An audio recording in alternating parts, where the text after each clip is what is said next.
So Bihar elections and why it matters to the street, if at all. So number one, if all things remain the same, it doesn't really matter to that extent.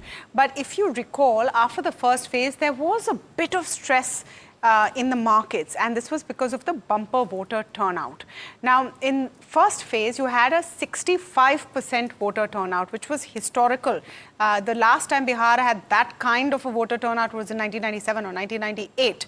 In phase two, the data which has come at least till 1 p.m. shows a 47.6% voter turnout. This was around 42-43% in the last election. So you're looking at the possibility of record turnout in Bihar this time. Now, there are two parts to this, right? What does this mean? Now, a high voter turnout is sometimes seen as a vote for change. That is what election and political strategy sometimes says. Though I must hasten to add that there are enough examples of high voter turnout where people have come out to vote for the incumbent government and there hasn't been a change.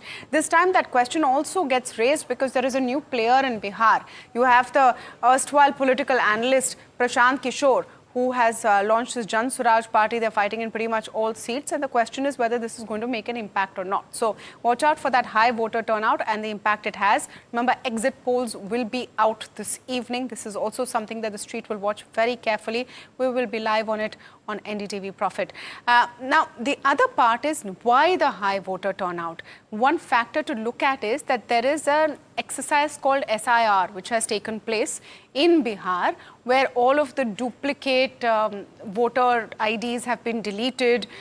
People who have been dead and still on the voter turnout list have been deleted. That means the number of voters in total is less. As a percentage, this is why perhaps optically the voter turnout is looking higher, because the denominator has shrunk because of SIR. So keep that in mind as well.